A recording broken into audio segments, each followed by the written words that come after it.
हमारे एक परिचित वर्मा जी एक हाथ से अपने भारी भरकम तोंद को सहलाते हुए दूसरे हाथ से कान में मोबाइल लगाए इसी ओर चले आ रहे थे।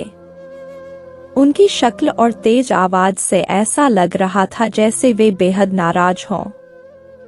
सामने पड़ने पर हम दोनों में औपचारिक अभिवादन हुआ। तब तक उनका मोबाइल कॉल भी कट गया। वे गुस्से से मोबाइल को घूरे। मैंने यूं ही पूछ लिया कि क्या बात है, तो वे अपने छोटे भाई की समस्या बताने लगे। रोजगार की तलाश में उनका छोटा भाई एक दूसरे शहर गया था और उससे वहां के कंपनी वाले 12 घंटे से ज्यादा वक्त तक काम करवाने लगे, जबकि मेहनताना 7 से 8 घंटे का ही देते। वर्मा जी उसे मोबाइल पर यही समझा रहे थे कि दूर के ढोल सुहाने लगते हैं। इस शहर में भले ही कम मेहनताना मिलता रहा हो, मगर घर तो समय से आया जा सकता था, साथ ही शरीर को पर्याप्त आराम भी मिल जाता था। अपनी बात बताकर उन्होंने जाने के लिए कदम बढ़ाया ही था कि अचानक दर्द से कराह उठे। मैंने तबीयत के बारे में पूछा तो उन्होंने बताया कि कभी कभी अचानक पैर के जोड़ों में दर्द होने लगता है। डॉक्टरों ने कहा है कि वजन कम करो, उपवास रखो, जो मेरे बस की बात नहीं।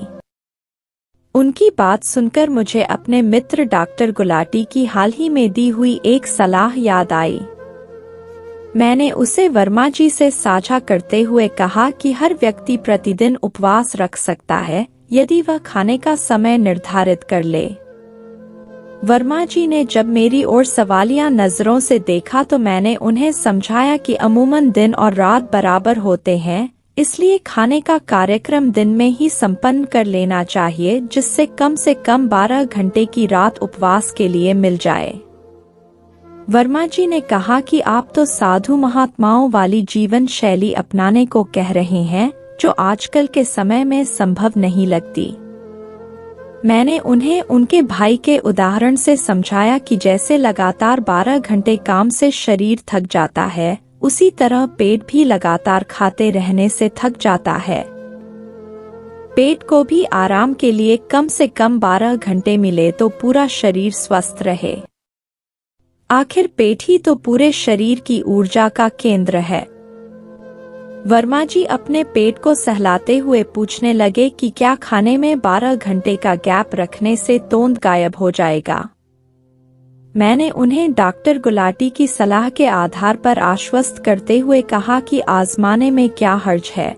जहां पहले डिनर और ब्रेकफास्ट के बीच 8-9 घंटे का गैप रहता था, उसे 12 घंटे करके खुद देख लीजिए। वर्मा जी की आंखें चमक उठी। उन्होंने मुस्कुराते हुए अभिवादन किया, फिर आगे बढ़ गए। ये छोटी सी कहानी आपको कैसी लगी हमें कमेंट में जरूर बताना। साथ ही वीडियो को लाइक करना ना भूलें।